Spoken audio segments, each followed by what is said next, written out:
Hey my side eyes, it's me Tyler and I'm back with another video. She's back with another video. I'm back with another video. Hey, I'm back with another video.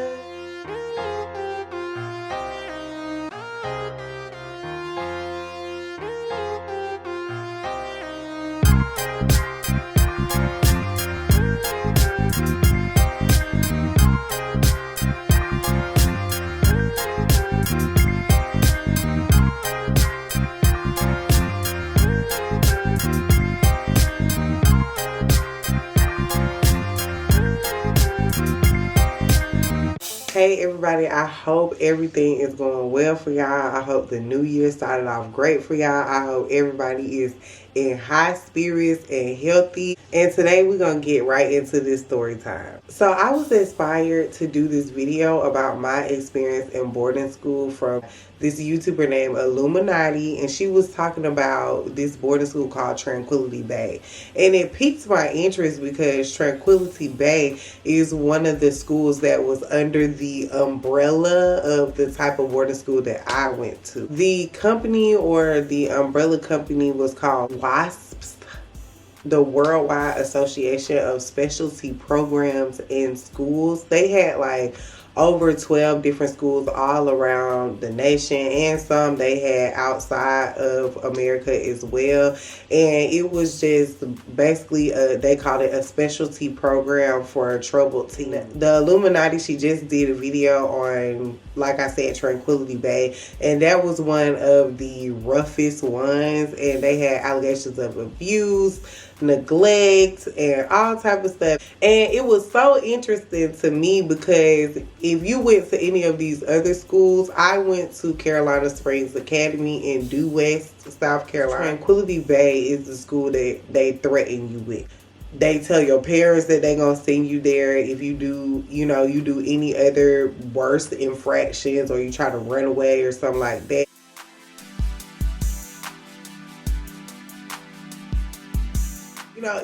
You heard it a lot if you were at any of these other schools and you were threatened with getting sent there a lot. So obviously it wasn't a good place to go. So when I was about 12 years old, that was like a really rough year for me for some reason. And even before then, even a few years before then. So like my middle school age, preteen age or whatever, it was just a bad few years for me. I had a really volatile relationship with my mom, my stepdad, basically my whole family. I just was very much depressed. I used to sneak around with boys a lot, just go behind my mom's back and do whatever I wanted to do. I was just kind of really pretty much out of control, and my mom, she had let me know, if you keep on, I'm gonna send you to boarding school. The next thing you do, if you don't want to listen to me or whatever, I'm gonna send you to boarding school. And I didn't think nothing of it. I thought she was just talking crap because most parents threaten you with boarding school. Well, I thought anyway. I thought that was like a normal thing for your parents to threaten to send you to boarding school. Like, I'm gonna see you away. Da, da, da, da. So I was just like, okay. But I ended up doing one more thing. And I think it was like I had snuck the phone and was talking to a boy, and I wasn't supposed to be on the phone. I was like already on punishment or something like that. My mom caught me. And so that night she fixed my favorite meal from her, which was spaghetti. And I was gobbling it up, tearing it up. It was so delicious. And my mom was like, in the morning, we're taking you to boarding school. So pack your clothes, pack what you want to pack. You going to boarding school in the morning. I was so shocked and devastated. Like, I didn't even know what to do. I didn't have time to let anybody know, like my friends and stuff or anything like that. All I knew was like I'm getting shipped off in the morning, and that shit really happened. Like my mom took me to the boarding school and dropped me off there the very next day. So my mom took me that morning, and I ended up basically staying there for 6 months. And as soon as you get there, the other girls that are in the boarding school, they pretty much ask you like, did your parents just drop you off or did you get kidnapped? And kidnapped means that your parents let I guess two men come get you in the middle of the night basically and handcuff you and bring you to the school. And it was a very common occurrence. Like half the girls that was there, they ended up getting kidnapped because their parents didn't want them to run away before they could bring them to boarding school, which I guess it made sense. But I didn't have to get kidnapped. My mom just brought me. I think she probably knew that would be a little bit too traumatic for me, so she didn't even play none of them games. She dropped me off herself. When you first get there, you realize that it's girls from all different walks of life. Most of the girls that are there, their parents are rich, like they got a lot of money. And then you have this other group of girls where the judge sent them there. Like, whatever, they got in some type of legal trouble at home, and the judge ended up sending them to the school so their parents didn't have to pay. And then you had people like me who lived a pretty average life, but our parents scraped up what they could to send us to boarding school for as long as they could. I ended up staying there for 6 months.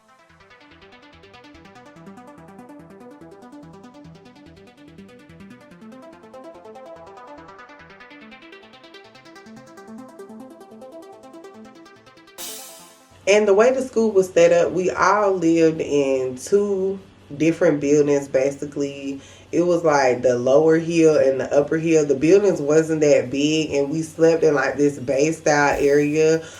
It reminded me a lot of when I went to basic training because it was just two bunk beds and an open bay where the staff could like sit at their desk and watch you. Basically, exactly like basic training. It was two different buildings like that, and we was basically on this little plantation field, I would call it. Like, it wasn't really nothing there. It was woods behind us, and then you had the front office building, you had the cafeteria, and then some other small little trailers. They kind of look like the trailers that they have at certain schools, certain public schools, and those trailers were on the side of the cafeteria.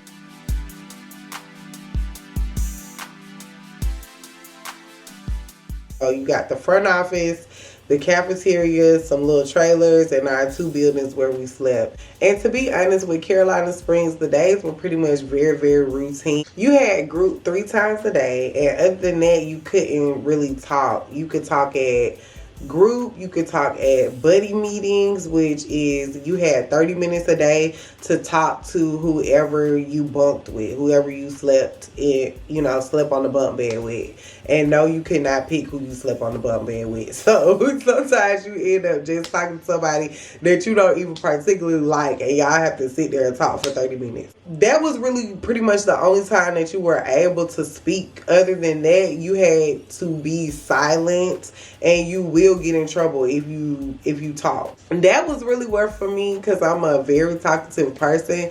So it took a lot out of me, and I got in trouble a lot for just simply accidentally speaking or laughing or saying a little joke or anything like that. That was a huge problem of mine.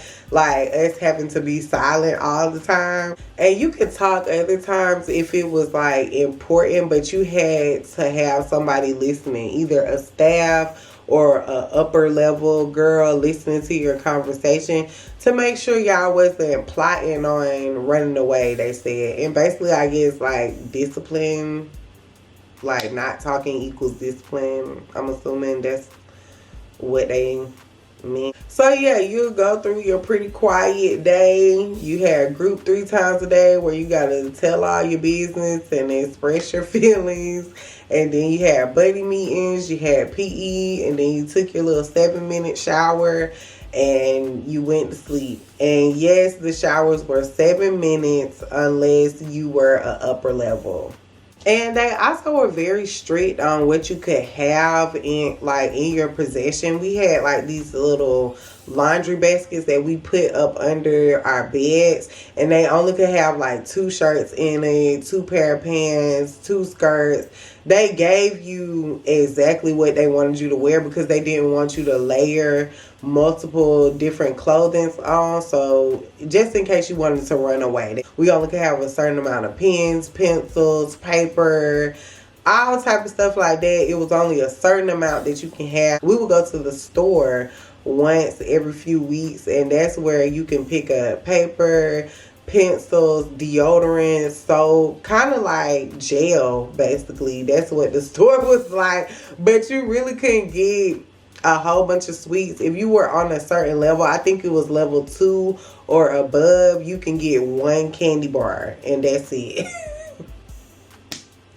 This shit is so funny talking about it, but it's the truth. Like, you only could get one candy bar. Oh yeah, and also we had school. And basically school to them was you get this little paper out of this binder, you study over it, and then you take a test. And you just keep doing that, keep doing that, keep doing stuff. It wasn't no real teacher there to help you. If you needed help, one of the other girls will help you, or the staff will try to help you, but it wasn't really school, and it did not affect me at all when it came to me having to go back to my other school and go back to real life back home. But I can see where it would have affected a lot of girls really, really bad, like, because you wasn't getting taught anything. And some people stayed there way longer than 6 months. For years, people have stayed there. So that probably really hindered a lot of girls who had to stay there for a long time and didn't get a really good type of education. Along with the huge difference in socioeconomic class, it was also a very huge difference of what the girls actually did to get there and what I guess was going on with us as far as our behaviors. Number one, we were vastly different in age. Some of us was 12, 13, 14 years old. Some girls were 15, 16, 17 years old, 18 years old. Some girls had issues with boys, keep getting caught having sex and stuff like that. I was more on that end with boy issues. It was some people that was severely addicted to drugs. It was some people who had like bulimia and anorexia. And, you know, it was also girls who they couldn't even pinpoint and specifically tell you what they did. Like, their parents were just that strict. Like, they barely even did anything, but their parents ended up sending them off anyway. So it was just a very, I don't know. It was just very odd that all of us were in this same program and we all had very different things going on. But yeah, at Carolina Springs Academy, it was very, very routine. You did the same thing every single day. The staff was there to help you, I guess, and guide you. But pretty much the whole reason why all these schools got shut down is because they were acting like they were real facilities that actually help kids and they were trained professionals, but it was really people that had a high school graduation that they hired off the street. So they wasn't really giving us no deep, heartfelt help every single day. They really was just watching us and make sure we ain't do nothing bad. And no days were really different unless it was a holiday or a seminar. On the holiday, what made the days super different was everyone gets to call their parents. Not everybody can speak to their parents all the time. Like, I didn't talk to my mom for the entire 6 months except for on Christmas, which it was a holiday. And you get to talk to your parents for 5 minutes with somebody standing there. But that was the huge difference about holidays. And then another different day would be seminar day. The seminars was a huge part of this Wasp umbrella and category. It was really, really weird. I only participated in 2 of them, and it was Discovery and Focus. And it was just like they had you doing a whole bunch of yelling, and you were supposed to find your magical child. And then the man that ran it was like he was trying to humiliate you and basically get you to tell all your business in the name of healing. I don't know. It was just really, really weird. After the seminar, because you went through so much berating and weird brainwashy type of situation, that after you kind of leave out the building and you're finally done with it for the day, you do kind of feel a little bit refreshed, and it will trick you into believing that the little seminars we had helped. But now that hindsight is 2020 and I'm looking back on it, those seminars really was not what helped me. It really wasn't. They were actually pretty weird, and you shouldn't subject kids to that. And also, we can get kicked out of the seminar if they feel like you're not participating enough. And by participating is basically telling all your business, crying, being super enthusiastic with what they got going on. If you wasn't super into it like they felt, you would choose out of the seminar, which would mean that the person that was over the seminar kicked you out. And that part I really didn't like, because people process their emotions differently. So just because I'm not screaming and crying and carrying on and being super transparent as to what I did when I was at home and this and that, that doesn't mean that I'm not trying to do the work to heal myself and all of that. But I don't know. They ain't really care. I felt like them folks was making up shit as they went. That's why all this shit ended up getting shut down anyway. The levels that you had to reach in the school, they also had a lot to do with the seminars. Because if you failed certain seminars, you couldn't reach certain levels. And also, it was basically how your behavior was during day-to-day basis. And if you lost points or gained points, you'll move up and down levels. I hope that makes sense, because it's so weird. There's basically this point system, and you can lose or gain points by your peers asking you to be accountable, you taking accountability for yourself, or the staff asking you to be accountable for something.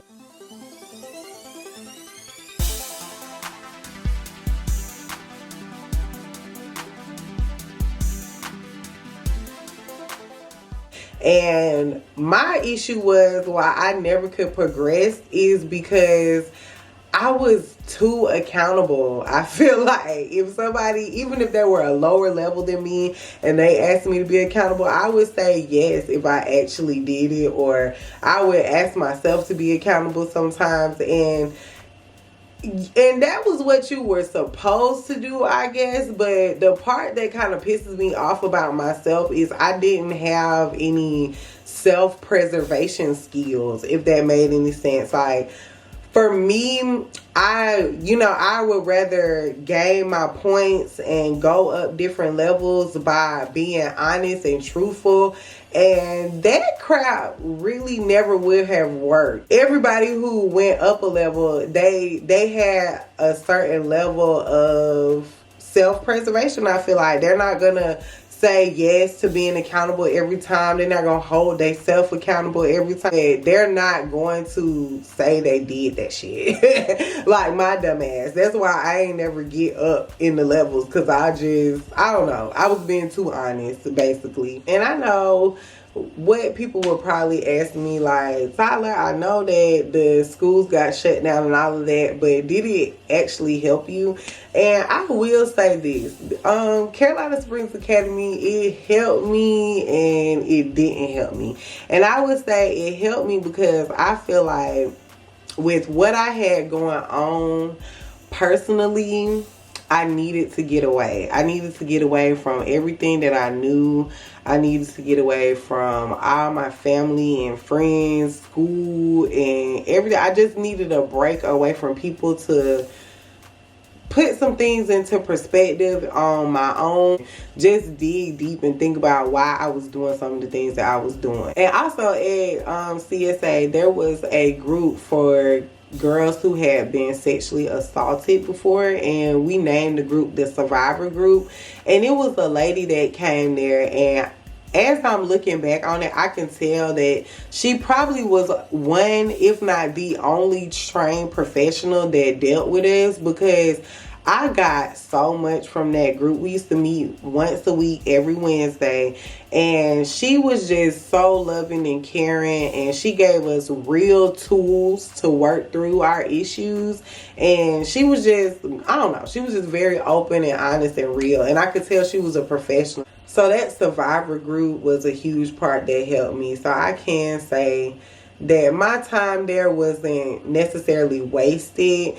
Could I have done better at another school that was a little bit more organized, that didn't have abuse allegations, that had trained professionals there? Well, yes, but I don't know if they even have something like that. It's probably even more, like 10 times more expensive. Like if I had my own room and it was like a super fancy boarding school, kind of like some Hogwarts type of shit, I'm sure that was very, very expensive. I don't know. I would have liked to have gone somewhere better or more organized, but yes, I did need it. And the group helped me a lot, and also the girls that I met there, I still am friends with some of them to this day. We will always have a special connection because we went to boarding school together basically, and a lot of us, we still keep in touch. We still super close. And those girls really helped me work through a lot of things. Like those times where we had group, those times where we had buddy meetings with each other, those times where we was outside at PE. They really helped me realize that, you know, I'm not in this alone. All of us have issues. All of us are trying to work through things. So all in all, I can say that, you know, I'm kind of glad I had that experience going to boarding school. And no, I didn't get abused or anything like that. It was definitely not super organized, but other than that, nothing super traumatic happened to me. You guys, I forgot to add that once the schools started to close, like they started getting hit with different lawsuits and stuff, they would transfer kids from the other schools to our school. So we had some girls come from Tranquility Bay, and we had some girls come from a place in Mexico called Costa by the Sea. So they parents didn't let them come home. They shipped them from one boarding school to another. They told us stories about like what was happening when the school started to close. They were saying that no staff was there to watch them. They were just basically there fending for themselves. They had to find a way to get in contact with their parents so their parents could come get them. And it was just a mess. And the parents, half of them did not bring their kids home. They sent them straight to Carolina Springs Academy.